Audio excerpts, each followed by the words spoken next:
Hello, this is the front desk.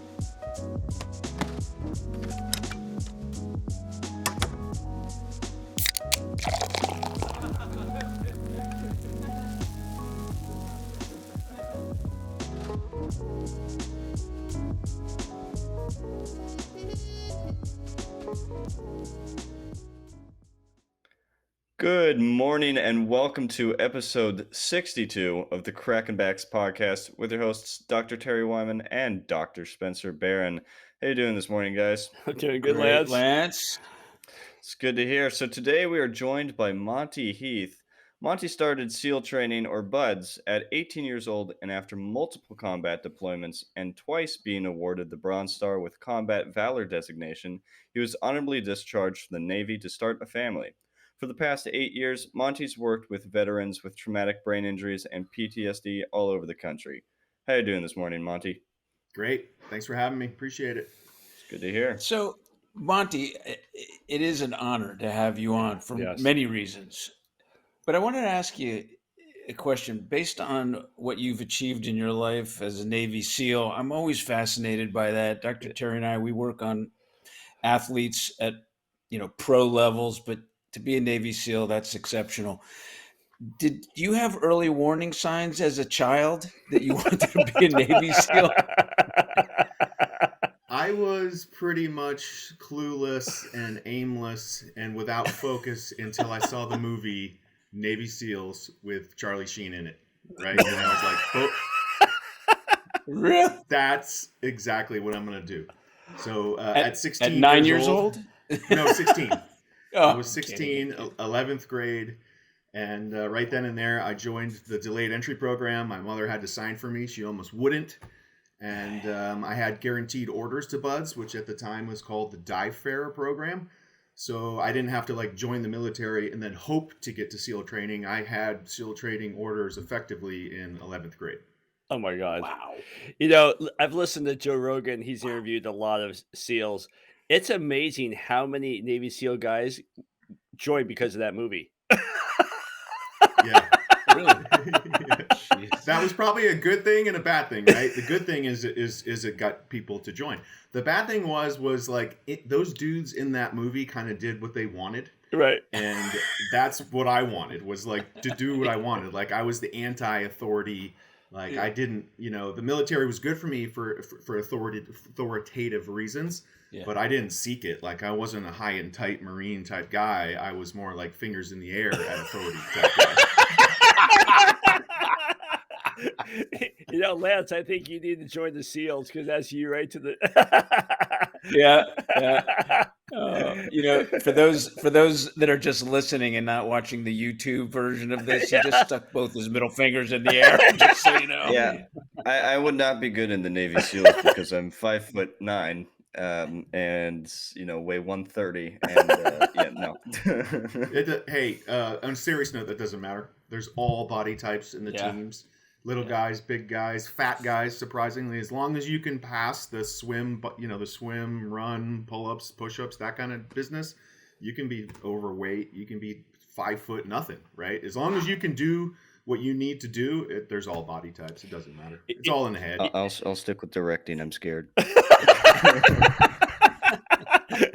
You know what they make fun of that movie the most? They just pick it apart and they go, look at the comms they wear. That's something that your secretary would have on at a phone bank. And then they go, look at the way they're holding their guns. There was a scene that they didn't even have the mags in the guns, and really? So they broke. And it's so funny that that movie has done so much. Oh, and the other thing that come is Charlie's hair. How it always looked great. Hair is the thing that military guys talk about, and team guys do get shit for their hair. Apparently, they care about their hair. I whatever. I've had the same exact haircut since I was 18. I don't care about hair. I'm balding. Thankfully my wife doesn't care. Yeah, sooner or later I'll just shave it off. There you go. Hey, Monty, let me ask you. It's always fun for me to find out what was one of the more challenging moments during training, SEAL team training. For me, I think it was physical stuff. Like I didn't have a problem mentally. I really didn't. Like I never contemplating quitting. Actually, I literally never did. But the physical things got me. I failed several things in buds. Right, buds is supposed to be 6 months long, and I failed several things. So I was actually there for a year. Oh, good Lord. The first thing I failed was drown proofing. You guys heard of that? Oh, yeah. Thing, that evolution. Yeah, you tie your hands behind your back, you tie your feet together, and deep end of the pool, you got to bob, and you have to swim, and kind of the final part of it is you have to go down and grab your mask with your teeth and come back up. And I went down there and grabbed it and sort of shot off at a weird angle and didn't get to the surface and basically freaked out and failed and had to get rolled and go through it again. But yeah, so theoretically they could have shit canned me.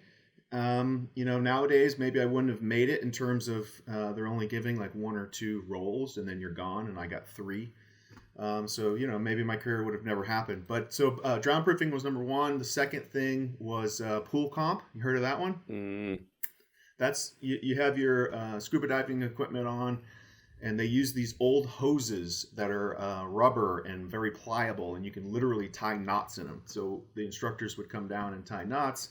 They would like tie easy knots that you could get out. So you'd have to hold your breath and get the knot out and get it back in your mouth and start breathing again.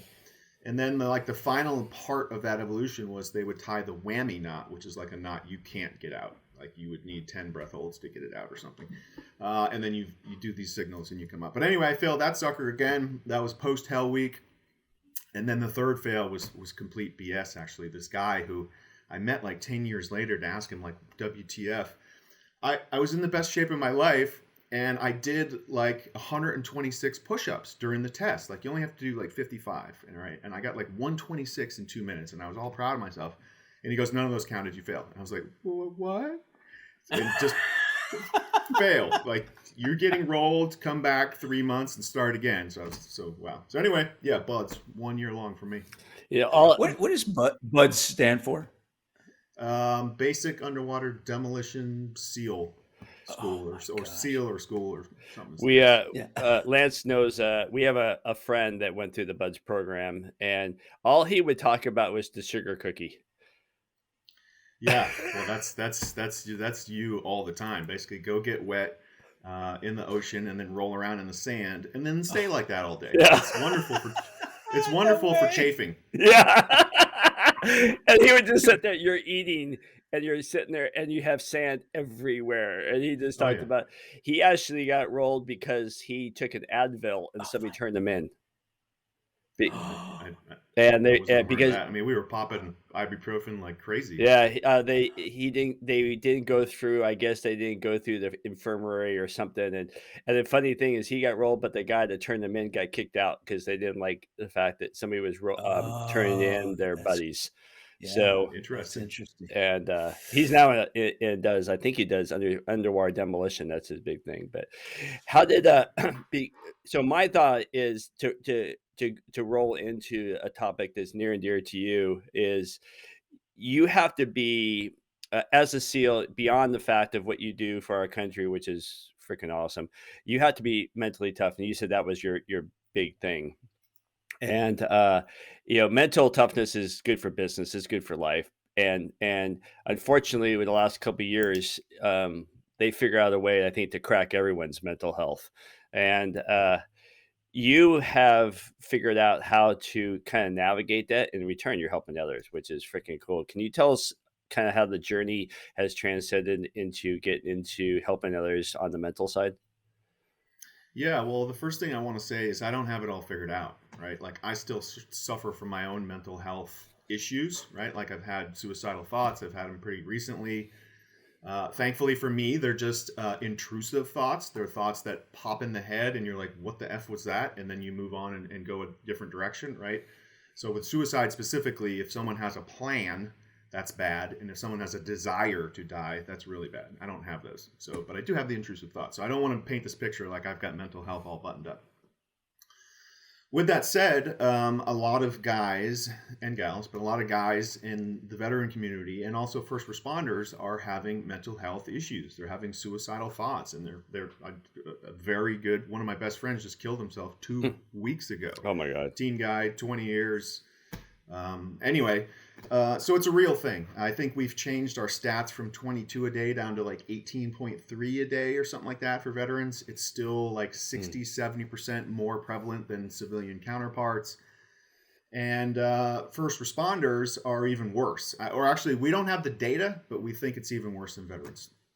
So all that is to say this is a real thing. Go ahead. No. Sorry, Monty. I didn't mean to interrupt. I actually wanted to ask if there were, I mean, if friends that you may have, are there signs and symptoms that you would notice that may turn you on to the possibility of helping or preventing or Yeah, I would engaging? say almost always. I think all these deaths, most of them are preventable. We just had another one literally last week, or even maybe, last week. And this guy, he had an awesome career in the SEAL teams, and he was a current civilian working for Naval Special Warfare as a recruiter. And I haven't talked to all my friends about him yet, but the friends that do know him, I didn't know him. They didn't see any signs. So this was a really weird one. Most of the time, there's plenty of signs and symptoms that you can latch onto and see, and that are glaring red flags if you pay attention to them. My buddy that did it a couple weeks ago, he's tormented him. He's been tormented by his brain for a long time. And he had like 14 different TBIs. He had like 14 different lesions on his head, and some of them were bad. Like, that particular guy, I was in a fight with him in Boblingen, Germany, where he got hit in the head with a baseball bat, and the dude cracked his skull from here to his ear, like his forehead to his ear, and that was just one, explosions and which kind of ties over to me, like being a breacher. Like, I was never blown up, like I never hit an IED or anything like that. But being a breacher, we put our own charges out in hundreds and hundreds or thousands of explosions that we wanted to be close to. You can't get too close or you literally get blown up and die. But when your initial breach is on a building and you're putting the explosives on the door or on the wall or whatever, and you clack it off, it explodes. Like, you want to get in there right now because everybody's ears are ringing, everybody's disorientated, it's smoky, it's loud. It's like, that's the time to get in there and get your business done right now. So you would get close to it and you get whacked. It's kind of like sometimes you picture like an 18-wheeler that has like 10 mattresses strapped to the front of it, and it just kind of hits you at 60 miles an hour. It's like a woomph, it just kind of rattles you. So anyway, all that is to say that guys have issues in their brains, with mental health, with PTSD, with traumatic brain injuries. All this stuff kind of matters. And the last thing I'll say is it's not logical, right? You can't logic your way out of it. It's kind of like being afraid of a spider. So if you have a friend that's suicidal, it's not going to be helpful for you to say, come on, man, people love you. You've got kids that love you. You've got a wife that loves you. You've got all these wonderful things. Like, get your head right, dude. Like, quit saying that stuff. That's not helpful. That person knows all those things, right? But there's something in the brain that is not right, and it's doing illogical things. It's giving you illogical thoughts, and it's not logical. You can't logic your way out of these suicidal thoughts. Have you guys identified particular strategies for treatment or care, or at least the initial conversations about it? Yeah, so that's gotten better. In the nonprofit world, that's gotten so much better. So even since I left the teams, it's gotten better in the teams. It's gotten better in Spec Ops in terms of talking to people up the chain. If you're feeling a certain way, back in the day, we wouldn't say anything, right? Because if you said something, you would be taken off operational status, and all you want to do is operate. Like, most team guys that join for the right reasons, like, they want to operate. They want to go and do SEAL stuff. So yeah. Hey, Monty, So I'm gonna ask you a question. Sorry, Spence. There's a TV show called SEAL Team, and have you seen it at all? Because it seems to me, from some of the patients I have, they're ex-operators, it seems kind of accurate, and they're really trying, I think, dive into some of the mental health. The leader Jason is dealing with TBIs, and they're talking about that. Do you find Hollywood or this particular show is good? Is it bad? Is it bringing attention? Is it accurate? What's your opinion on it? I haven't seen it. I've only seen a couple minutes of it. I generally don't watch those types of shows. I think the first one I saw was on the History Channel, and I was like, "Why is this on the History Channel? This is all drama." Like, Right. history here. But just from what you're saying, I think it's a good thing. I think it's a really good thing. The movie American Sniper comes to mind, and I think that movie was like the first movie that really nailed these heroes coming home and have it. Like you could be in a firefight in Afghanistan or Iraq, fly home 24, 48, 72 hours or something, and then be with your wife and kids, and somebody's got road rage, or somebody flips you the bird, or somebody, pisses you off or disrespects, and 72 hours ago, you would have shot him in the face. And now you're in a situation where if you touch the person, you could go to jail, get sued. It's just it's a totally different thing. And that transition is easy for a lot of people, and it's not easy for a good chunk of people. So the transition is definitely something to take not lightly. And it's definitely different. Monty, I am aware that the NFL, the National Football League, and the military have worked together on selecting, the way the NFL selects their draft picks and their choices and so on, they put them through a very rigorous evaluation. So I know that during the NFL combines, they often had the military there to watch how we did that, so they could pick and choose special forces guys in a similar manner. On the flip side, are you aware if the NFL or if military and the NFL are working together in understanding traumatic brain injury or mild traumatic brain injury and how to handle it? I Because don't that's know a big that. that's huge. a big problem. It's huge. I don't know that for a fact and what the collaboration is, but I know the NFL is leading the way with CTE, right? That protein that's in the brain from all these concussions, right? Yeah. I don't know what the collaboration is, but it's the same thing. So it doesn't matter if you're a boxer or an NFL player or working with explosives. The head trauma is quite similar, and it's all the same thing. And I believe as of maybe a couple of years ago, we can now find CTE in alive patients, right? We couldn't. They had to be dead up till a couple of 3 years ago to find it, which is not that useful. But that stuff is important, and I hope we have a long way to go with that stuff, right? Because that CTE is just sort of one of those things that makes it not logical, right? You have the super successful guy like Junior Seau comes to mind, right? Super successful people, they think they've got everything in the world, and yet they kill themselves. And like, why? Like, what's going on there? Well, it's something in the brain. It's this protein. It's not logical. It's not helping you, and we need to figure it out.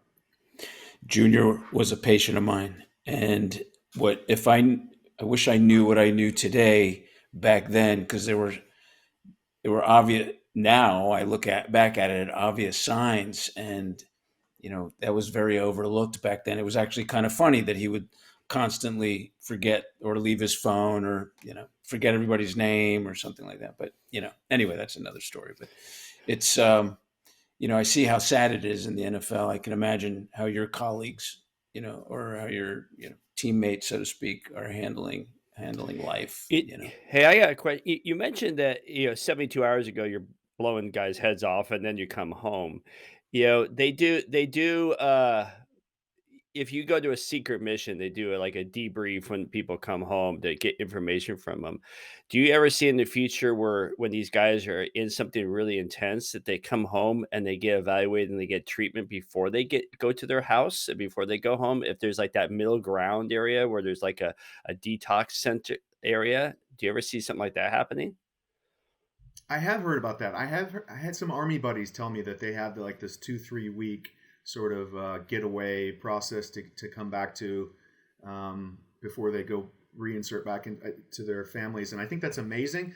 I don't know if it's better to do it with the guys. Like, let's say we go on a deployment, and then all of us 50 guys, we're going to go to Fiji for a weekend and just kind of decompress. Like, I don't know if that would be wonderful, or if it would be better to get with your wife all the wives or whatever, and then you go and sort of do that vacation or Well, I was even whatever you want thinking to of call it before you get having back home. where I was going is, do you think it would be, to meet with doctors, therapists, maybe run some brain tests to see what happened and how to detox some of your mental thoughts before you moved into that. Not go on a vacation and just drink beer and suppress it, but actually come back and deal with it and then move on. So we can treat as we go instead of wait to the problem. Be more proactive instead of reactive.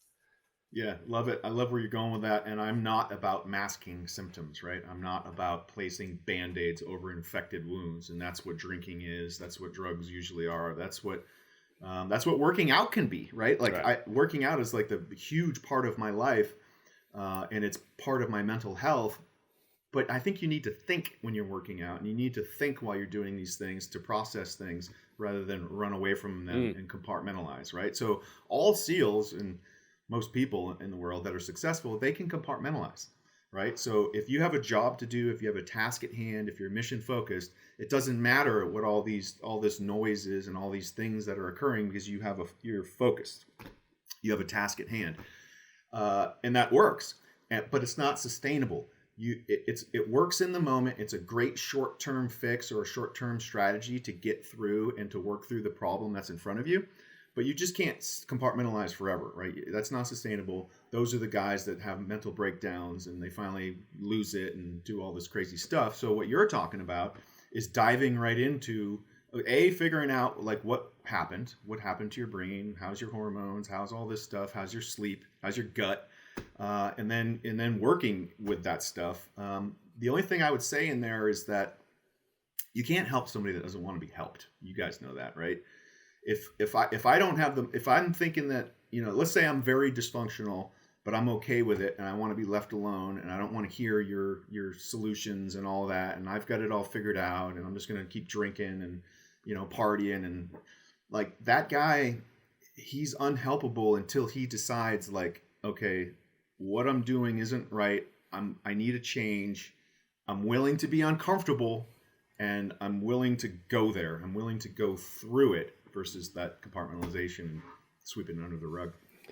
It's interesting that you say that, and I think it's fascinating because not only is that extraordinarily real, but I lectured a lot on concussion to chiropractors and how we can get involved in a natural, more holistic approach than medicate guys that have had concussions. What I noticed was very fascinating, and I keep paralleling the NFL guys with military. I could not go to a guy and say, "Hey, let me check you for concussion." Oh, no. They don't want to know. It's almost like a disease. They go, no, I'm fine. But over the year or so of doing that, I started realizing if I go, "Hey, let me check your brain and strengthen areas that are weak." Not one word about concussion. They go, "Oh, you can do that?" And I go, "Yeah, just like kind of checking the rotator cuff and making sure all those muscles are strong." Suddenly you get compliance, and it's fascinating because they want to strengthen the brain. They don't want to know about weaknesses, Love fascinating. That. It's a different that framing you did was perfect because most guys want to upgrade. Like we want to go to the gym and get stronger and better and faster and just be better shots and better at everything. Yeah. But the other approach is like saying like, hey, how you're living is not okay, or how you do things is not okay, or how, you know what I mean? But if you're like, hey man, I just want to upgrade you. I mean, I think we can find some weaknesses here and let's turn them into strengths. And the guy's like, yeah, let's do that. Oh, I mean, and that's where I was going to ask the question too. You see a lot if these guys come back and go, hey, every athlete when they go to war, whether it's on the football field, the gridiron, weightlifting, racing across America. I mean, you're going to, tires are going to wear out, your knees are going to get sore, all that stuff. If would you find in your knowledge working with special forces guys, if you were to go, hey, we're coming back from this combat mission, we got a little wear and tear, both on our shoulders, our knees, our brain, everything like that. We're going to kind of assess everything to make it stronger for the next mission. Do you think something like that would work better for the stubborn guy that just is the male who was brought up by we were all at an age that our parents we're from the suck it up era. Men don't cry.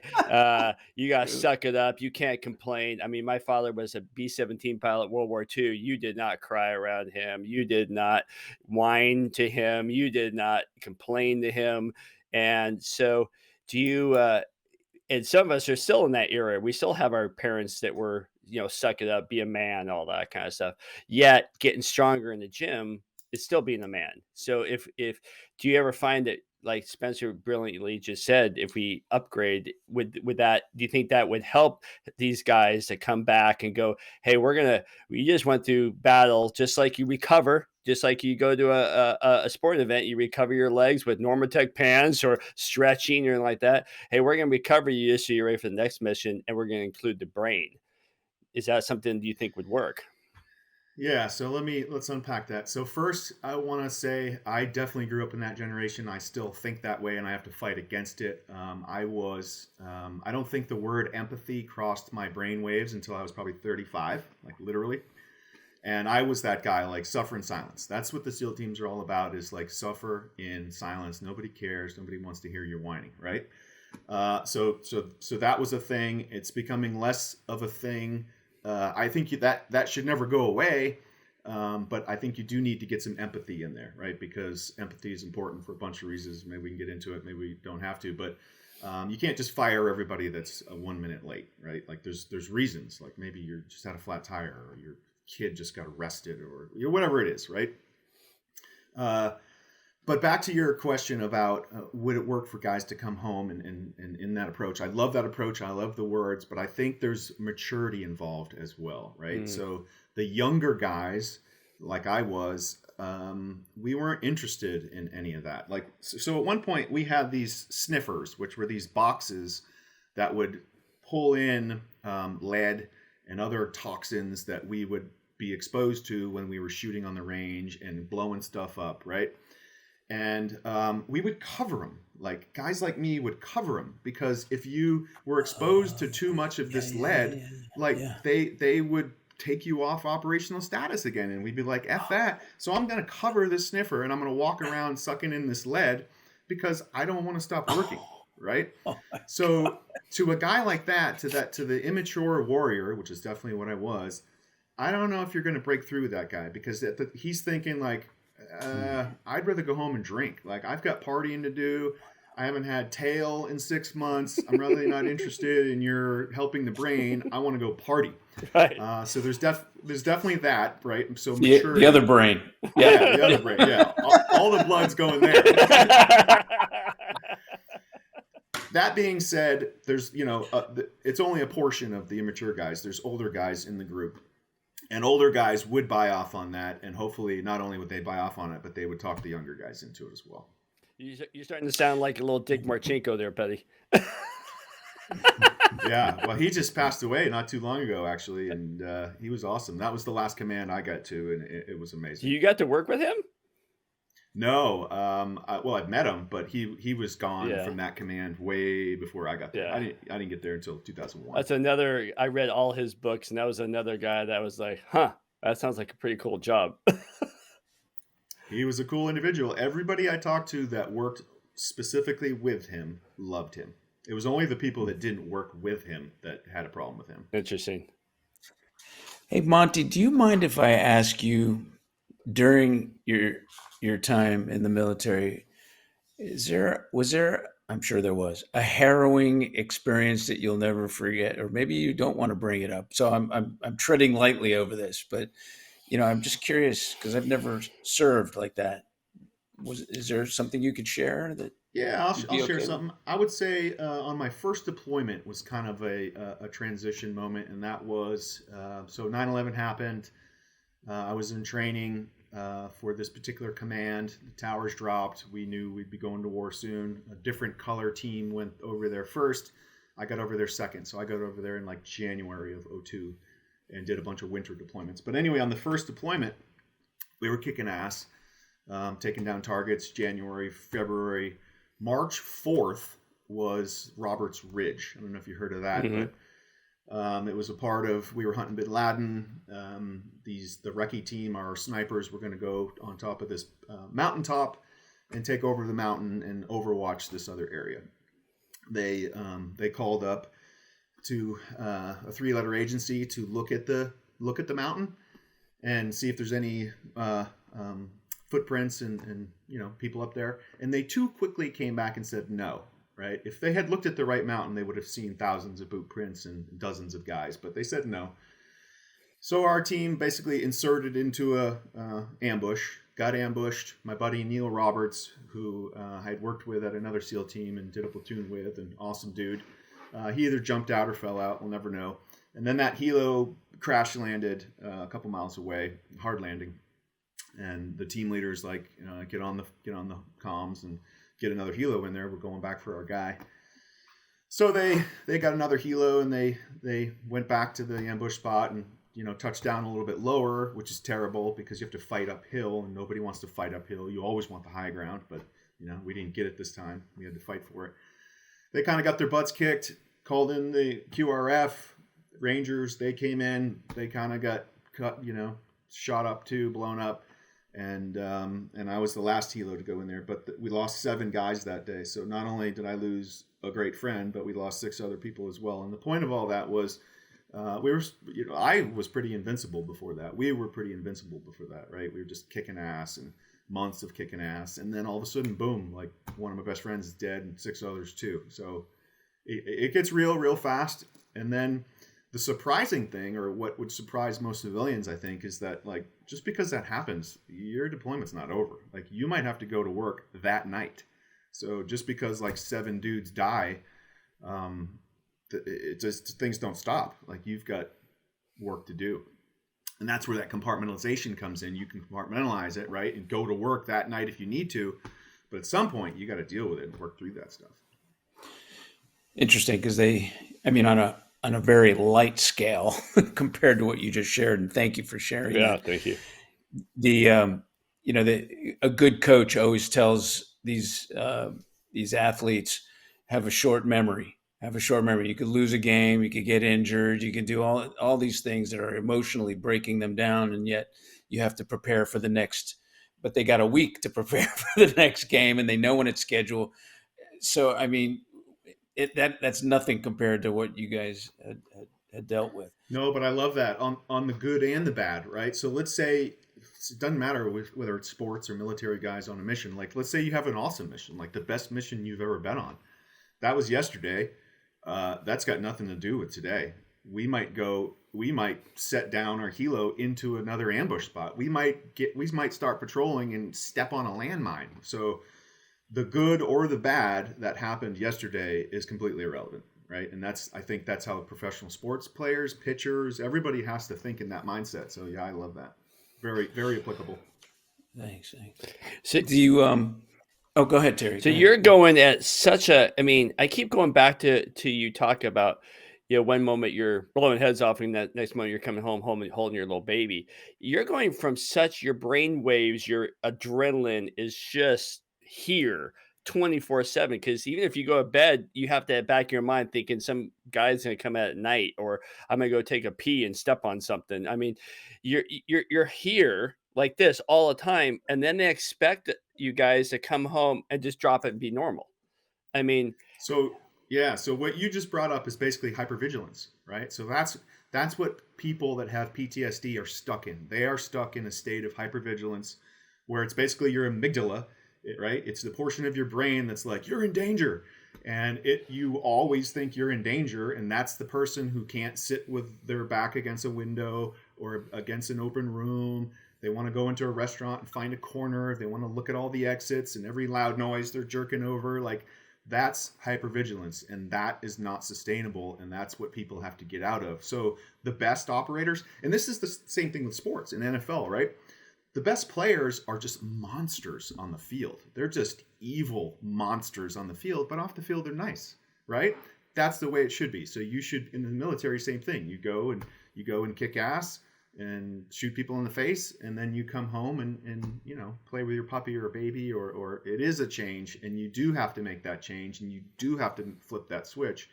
And those who can't, that's PTSD. So where are you going with your treatment? Because now you're on this mission for the last 8 years. Where are you? tell me about your mission for the audience and listening and all that. Yeah, so I was not a road cyclist at all. I'm still suspect of the spandex, but I was, yeah. You get used to it real fast. Don't worry. There's some pretty nifty outfits. I would say I was a cyclist, and so was my dad. But I was a cyclist throughout high school and middle school, so I did it for 8 years. Yeah, he's very good And, too. And now I don't. So, But he still wears the spandex. We're not going there. It's Let's not even go there. it's more of comfort now. So last year I was on a nonprofit team and I crewed this race, right? I crewed the Race Across America, which is a 3,070-mile race. It starts in Oceanside, California, and goes all the way to Annapolis, Maryland. Doesn't stop. And I crewed it. So I was the primary driver of the Beast, and the Beast is the vehicle that does the rider exchanges, right? So we had an 8-person team, and it's a relay race. It's nothing more than a long relay race, and you keep relaying all the way across the country. So I was the driver, and by day 2, I was like, I'm not a support person. Like I need to be pedaling that. So I decided right then and there that I was doing it. I got home. I actually had another event to train for, this 3.5-mile swim in the Hudson for a GI Go SEAL swim. Trained for that, did that, and then I got on the bike and started biking. And to date, I've done over 3,300 miles since then. And I'm hammering it. Last week, I got 300 miles in and all above 24 miles an hour. Wow. I cruise in this C Cadence group on Zwift. So drafting, and I don't think I can hold 24 breaking my own wind. Maybe with a tri-bike, I don't know. We'll see. But I've been hammering it. Next week, in 7 days, is our training camp. We're all going out to California. For the first time, a lot of us are meeting. 8 riders and like 16 crew. So we've got like 24 plus media. We have almost 30 people on this team. A lot of us haven't met in person yet. Run through the transitions there, run through all the stuff, and then June 18th is when our race starts. So on June 18th, we start Oceanside, and we're sprinting like 5 to 15 minute pulls, depending on what we're doing. So when we're ascending, which there's a lot of ascending, it's about a 5-minute pull. Then we'll rotate. On flats, we'll hold that for about 15 minutes and rotate. Different teams have different strategies on that. We're going to rotate at noon and midnight. So last year we had a day crew and a night crew. This year we're going to switch it up so that everybody sees some sun and everybody sees some night. And we're gonna sprint across the country. So that's my next big endeavor. And the point of it is, what we're doing it for is veteran suicide and first responder suicide. So everybody has their own personal whys, but our team why is for, and not just awareness, right? Like it's not enough to be aware. We are funding solutions, and there are solutions, and there are programs that work, and there are programs that scoop these people up at the right time and give them a transformational experience, and change their mindset, and change their trajectory at the right time, and that's what they need. So that's what we're going to fund. So if you have somebody listening right now that falls in your categories, whether they're a first responder. I have a friend of mine, a fireman, and he has a suicide prevention they call Next Rung, and I want to plug that because Next Rung is all 100% proceeds go to helping firemen's families or firemen themselves if they have suicidal tendencies to help. And but if you have somebody listening that is in this category and they hear about you doing this ride, not only they want to support you maybe financially or whatever, what are solutions that you have learned in your last 8 years and groups that are helping? And what are some solutions? Because one thing about our podcast is not only about information, but it's putting pearls or information in people's hands that they can use today or tomorrow. And so I want to hear you're an expert in this field as far as helping people, but you just said it's not about awareness, it's about solutions. So what are some of your solutions that are good things for people to listen to? Yeah. So almost everything works if you're open with it. And what I mean by that is this: equine therapy, it works, right? Talk therapy, it works. Fly fishing works. Going to the range and shooting guns, jiu-jitsu, taking a walk, meditation, All these things work, and they might work for me, but the individual needs to find something where they can at least dive into something, get into the flow state, and only focus on that thing that they're doing and not think about their stuff, their trauma, their PTSD, none of that. When you find something that you are either good at or enjoy, you get fully immersed, you lose sense of time, you don't think about your other stuff, you don't think about your back pain or your foot pain or your head, whatever, and you lose yourself in that environment. So I've seen equine therapy work. I've seen humans work with horses. Horses are like the most empathetic and understanding creatures on the planet. Like if you're high in anxiety, they will be high in anxiety. They see it, they feel it. They probably know what you're feeling more than you know what you're feeling. I did recreational therapy for 5 years. So that was basically picking anything from snowboarding, skiing, fly fishing, whitewater rafting, all these things that you do during the day, and then later talking about them. So you have some intentional processing, talking about how those things work for you, how they didn't work for you, give them some new skills. So I'm kind of going all over the place here, but there's 30,000 veteran service organizations out there. They all have good hearts. I don't know how many of them are good. I would say most of them probably are not. You can always go to charitynavigator.org or guidestar.org and look at the nonprofits and look at how they spend their money. You mentioned Next Rung earlier and the 100% of the proceeds. That's phenomenal. 75% is the goal, right? You want at least 75% of the money coming in to go to programming and the other 25% for overhead, G&A, and everything else. There's been some large organizations in the past that I won't mention that have been in horrendous numbers, like at 55%. So that meant for every dollar that came in, they would waste 45% of it on extravagant parties, huge salaries, stuff that has nothing to do with helping people, right? So that's BS. So come back to your question. There's definitely programs in your area. There's nonprofits all over this country that do things.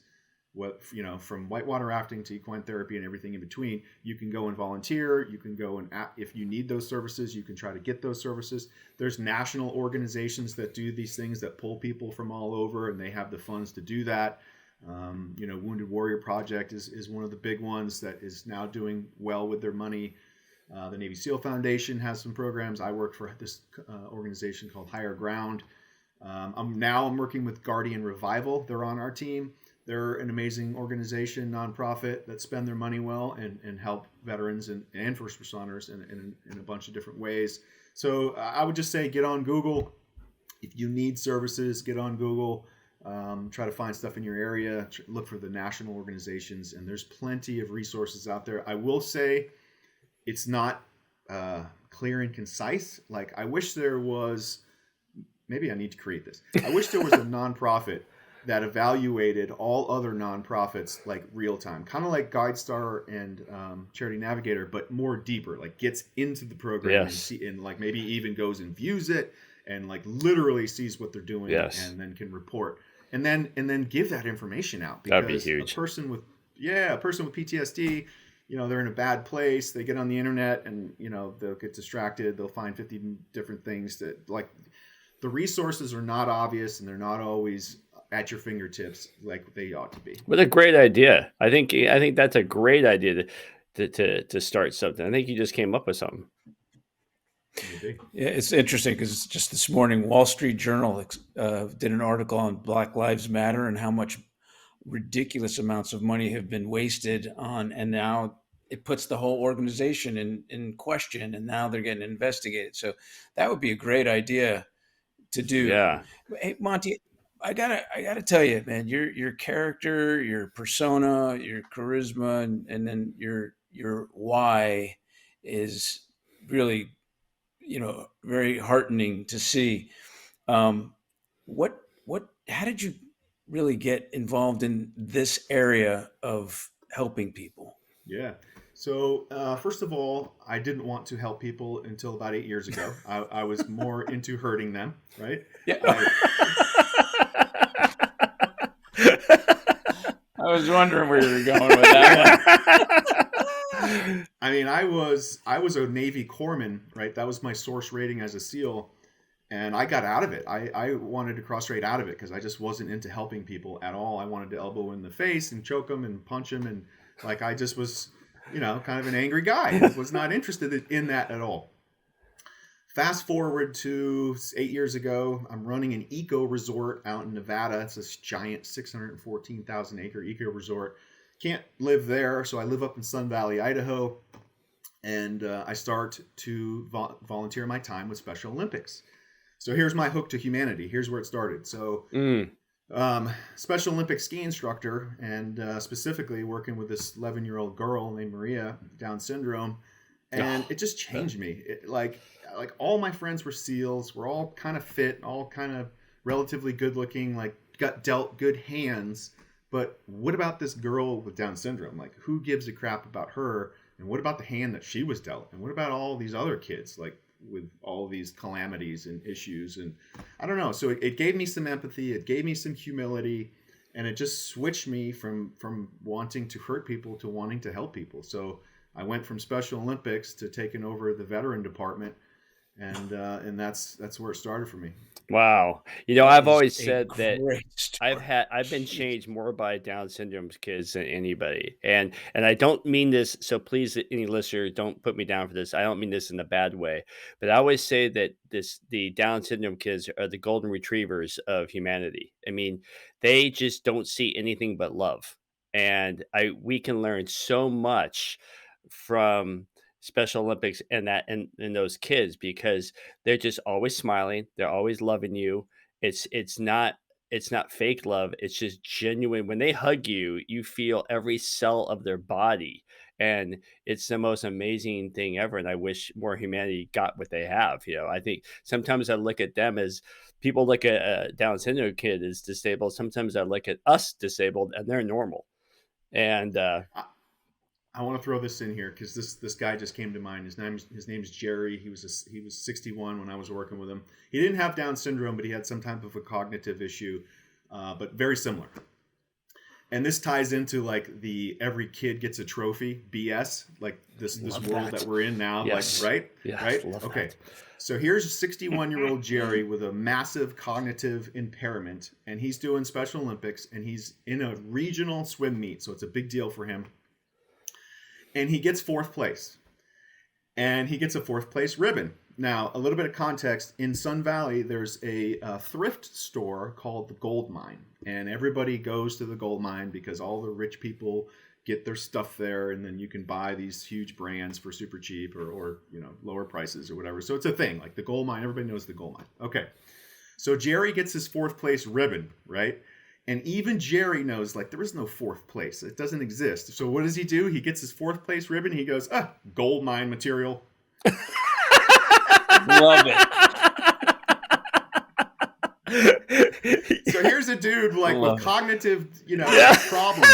Even he knows, like, there's no fourth place. Like, this is BS. Well, my partner and I, that's one of our biggest beefs. We hate participation trophies. You either win or you don't. And I think, I love this slogan sometimes, second place is your first loser. It's like even though people work for it, I never got my Letterman's jacket, and I was varsity for 3 years. I always missed it by 1 point, but I never got it. And my parents didn't cry to the coach to give him that 1 point, And so next year I fought even harder. I was running cross country, and boom, missed it by 1 point again. So for 3 years, I never got it. And I graduated high school without a Letterman's jacket because I never got that 1 point.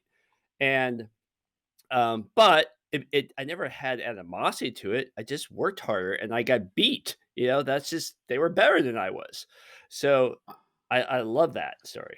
Yeah, I never let my kids beat me at anything. I've got 2 boys, 14 and 16, and they just, I will not let them win at chess, checkers, football, baseball, arm wrestling, you name it. They're not going to beat me until they can beat me. Yeah. My 16-year-old is getting close in arm wrestling. He's a little stud. He went to a national arm wrestling competition a couple weeks ago. In the novice division, got 1 win and then lost all his other matches. But the point is he's getting pretty close to being able to beat me. and I just can't imagine how awesome that's going to be for him. Yeah. When he gets his first win over me, It's huge. I'm not letting it happen. It's going to be huge. Yeah, I fought like hell. I was a pretty good cyclist, and I fought like hell for my kids never to beat me, and both of them smoked me. And Yeah, that didn't take long. yeah, but I didn't give it to them. They worked for it. I mean, Yeah. Lance, with the first ride me and my other son took him on, he cried the entire time, and within 2 years, he was talking up a hill, smoking us. But they earned every bit of that effort, Love it. and they were very good. Wait, Monty, I want to ask you. I know we're going to wrap up, but I wanted to ask you. With your understanding of your human behavior, but more importantly, what you've been through and what you've experienced, which is priceless. Did you ever think of presenting or communicating with? I mean, listen, mental health is up 40. The impairments in mental health in the average person is up 40% ever since the pandemic. Did you ever think of venturing out and talking to regular people, or because sharing what you've been through versus being what they've been through? I mean, even though it's real, but you ever think of venturing out into? Yeah, I do some public speaking or do some talks, and I probably will do it in the future. I still don't know what I want to be when I grow up. That might be it. I have this weird thing where I don't know what people want to hear about. Like, I could go a million different directions, and I could talk about like 30 different verticals and go pretty deep on a good handful of them, but I don't know what people want to hear about. So I need to figure that out. So let me ask you this: in one sentence, if I see you and your team and you're riding the Ram, and you're cruising down, and I run into you in Colorado, and I see the mental awareness and veterans and all that, and I come up and I go, "What are you about, and how can I help?" In a sentence or less, what's your why? What are you about, and how can we help? And how can I Yeah, learn? well, I'm about helping veterans and helping first responders from suicide. So what we're about is getting funding to the right programs to fix and help those people, and expand those programs and scale those programs and improve upon those programs. So you can help me by following us, giving to this cause. You can rest assured that I'm not going to allow money to be wasted. It's going to be going to the right organizations, and they're going to be spending at least 75% on programming. And we need to get this fixed. We can do better. A lot of these are preventable, and we can do better. So what is the cause? Let me just back up a second. Yeah, go ahead. I just wanted to say, like, the military is not getting it done with this stuff. The nonprofit industry is, thankfully, and that's sort of a newer thing. Like the Vietnam guys, like, they got screwed. They got spit on when they got home. There was no programs like that. It's just a tragedy that should never happen again. I don't know if it's DOD's issue to take care of it, because the Department of Defense really only, just like an NFL team, you only care about the players you have. The players that are gone and moved on, like, who cares? So DOD really only cares about the person that is deployable. And once they're no longer deployable, they're not part of DOD, which is why we have the VA. The VA has gotten better. I still think it sucks. Sorry, not sorry. But thankfully, we have nonprofits that are picking up the slack. So I'm gonna text you when we're done, and I'm gonna get all the links to your team so people can follow you. But for the people listening that may be driving their car, how do I follow you and your endeavor on this ride, and what organizations do I give to? Okay, go to alignedalliance.org. Alignedalliance.org. That's that's the nonprofit that myself and Rhonda Viteri just started up, where we're going to be doing this, and we're going to be funding and doing all these things. We pulled Guardian Revival, so you can check out guardianrevival.org into this team. And I would say give your money to us. Give your money to Aligned Alliance. We're in the process of getting our 501c3 in place. I think we submitted about 3.5 months ago. It's not done yet. It could take as much as 12 months, which is why we teamed up with Guardian Revival, who is a 501c3 and has their stuff together and can legally take these donations. So if you go to alignedalliance.org, there's a donor box donation thing that'll send you to Guardian Revival, and that's who's taking the money, and we're distributing it from there. Could you spell it? Aligned Alliance. Yeah, there's one L in you- aligned and two L's in alliance. So ALIGNED, ALLIANCE.org. Perfect. And is that the name of the team, the Race Across America team? Yeah, our team name is Aligned Alliance, A squared. A squared. That's awesome. Yeah, it's just short for Aligned Alliance. Yeah. And Very good. so that is you're also on this website. Is it? Do you have anything for somebody suffering besides going to an organization? Do you have little mental health tips that you put on there that anybody can to kind of start the ball rolling, especially for those tough guys? No, but I'm stealing that idea. I like that. You're not stealing it; it's free. We're all. That's the thing about this podcast. It may be called Cracking Backs, but we're all here to help physical, mental, and nutritional health. So yeah, You brought up a good point though that I want to touch on just for a second. So I worked at this nonprofit for like 5 years, and what I didn't like about it is I wanted them to be more like 7-Eleven. I wanted the organization to be more like you come in for whatever you need, you get what you need, and then you go on your way. Most nonprofits are not set up that way. Most nonprofits are like, we're going to deliver this. We're going to deliver this service or this program, and not take it or leave it. That's not the attitude. But this is what we're going to deliver. We'll help you this way, and we don't know how to, or we're not willing to help you in other ways. Like, that's mission creep. That's not what we do, blah, blah, blah. I wish there's more organizations that would be set up for you to go in and get what you need. You need equine therapy? Great. You're one of the few that actually needs these pharmaceuticals? Great. You need to do this, and just kind of pick and choose and get what you need, versus like, here's our widget, take it or leave it. well, the reason I brought that up, so many guys, when you mentioned therapy, like Spencer was brilliant with that brain, upgrade. I think that was freaking awesome. But so many guys are afraid, and sometimes a simple tip is the first step. Well, I can do that.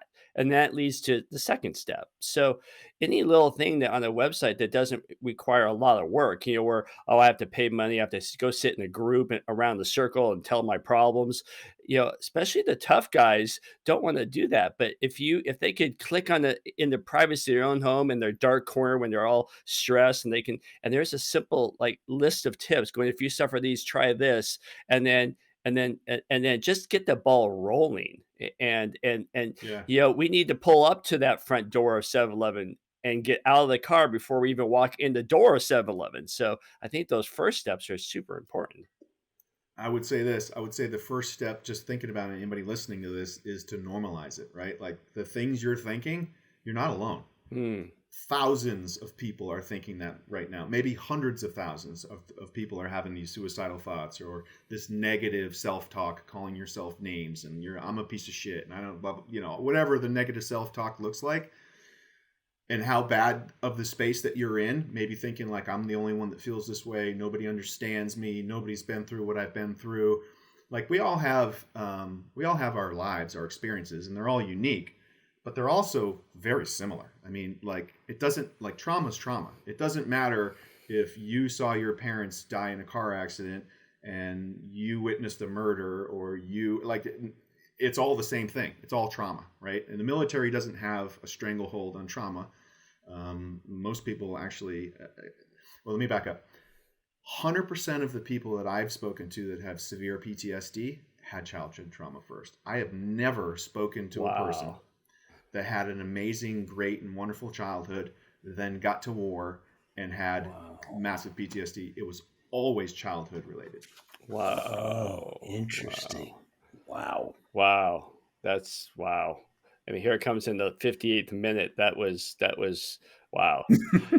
Yeah. I'm sure they exist, right? There's unicorns, there's exceptions to every rule, but I have never spoken to a dude that had a wonderful, perfect childhood and then just got PTSD in the military. The other thing I'm pulling out of this, Monty, and your storytelling is fantastic. Don't ever second guess that you can't impact somebody with something. Don't ever. You say, I don't know what to say. Oh, you've been saying stuff for the last 58 minutes. You're fantastic. But I would also say a good first step is Special Olympics. Look what it did for you. And I think that's a great step of volunteering, working with athletes, and you never know what those athletes are going to give you back. So I think that's another thing that people are struggling to. Sometimes when you're struggling with your own self, sometimes helping another is a good first step into your own health. Yeah. I love it. I love it for a lot of reasons. One other reason that I haven't said is because they're not sexy. Like it's like the thing to do to sport veterans, right? Like that's the sexy thing to do. But nobody, if you're not in the Special Olympics world, like you don't give a crap about it. You don't know anything about it. Like that's just kind of the way it is, and it's not right. Well, I think Monty, this is great, man. Thank you. And I think Spencer and I need to. Lot. I think Spencer and I need to go into Special Olympics because we're so sexy that we need to kind of look back at to tone our sexiness down a little bit. We need to bring it back. Bring it back a little bit. Hey, Monty, it's an honor. Thanks, Monty. Not only for the token slogan is "Thank you for our service," but I'm not talking about thank you for your service as a Navy SEAL. I'm saying thank you for your service as a humanitarian. So I appreciate your time. Thank you, guys. I appreciate it. All right, man. Thanks, Monty. You bet.